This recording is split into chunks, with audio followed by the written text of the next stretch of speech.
Музучилище проводит музыкально-образовательную программу для детей и юношества с 2009 года. Проект предусматривает несколько составляющих – просветительскую и практическую, парад концертов и сольные выступления.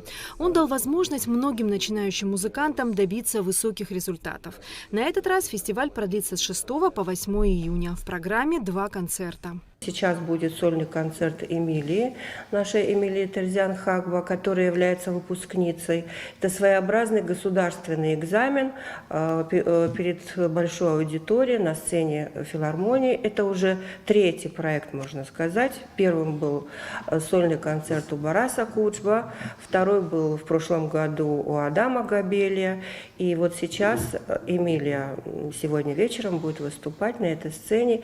И я думаю, что уровень исполнительский у наших выпускников настолько высок, что мы со смелостью можем им предоставлять большую сцену. Потому что большая сцена – это прежде всего ответственность, это сложная программа, это умение показать себя на сцене, выдержать это время.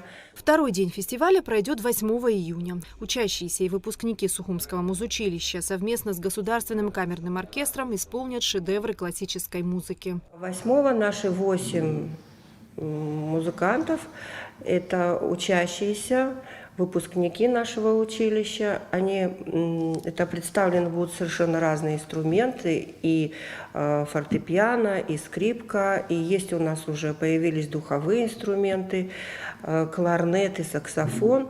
Мы расширяем, так сказать, свои инструментальные горизонты, и в принципе, педагоги, и я в том числе, очень довольна тем, что наши дети справляются с этими сложнейшими задачами.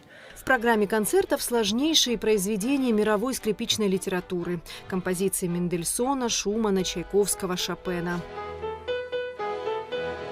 Сложность этих концертов и уникальность в том, что концерт Арама Ильича Хачатуряна для скрипки с оркестром был посвящен великому скрипачу Давиду Ойстраху. Скрипичный концерт сегодня Эмилия исполнит 2-ю, 3-ю часть. По поводу оркестра тоже хотел сказать, что в этот раз с большим трудом нам удалось пригласить музыкантов, чтобы докомплектовать наш камерный оркестр. Пришлось собирать музыкантов из разных уголков России. От Москвы, Ростов, Новороссийск, Краснодар. Придется за 2 репетиции собрать воедино и сделать один единый организм, который будет аккомпанировать нашим детям. Я думаю, у нас все получится. Детки наши очень способные, талантливые. Фестиваль «Парад концертов» проходит при финансовой поддержке Министерства культуры.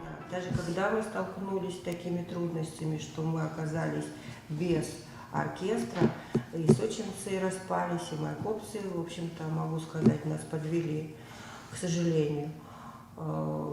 Министерство культуры нашло средства для того, чтобы приглашать этих музыкантов. Те музыканты, которые приехали и которые приезжают, в принципе, они всегда говорят, у ваших детей есть замечательная возможность. Такой шанс даже в Москве не предоставляется, потому что играть с оркестром – это очень дорого, это дорогостоящий проект. То есть, если ты завоевал какое-то звание лауреатства, возможно, тебе предоставится как призеру возможность играть с оркестром, но не более того. И поэтому большое спасибо, и есть надежда, что желание и надежда, что у нас будет свой оркестр. Дай Бог, это случится скоро, и мы не будем сталкиваться именно вот с этими трудностями, и будем заниматься только своим творчеством. Фестиваль классической музыки «Парад концертов» уже стал традиционным. Зрителей ждет насыщенная программа, которая никого не оставит равнодушным. Эсма Гуланзе, Михаил Братухин, Абхазское телевидение.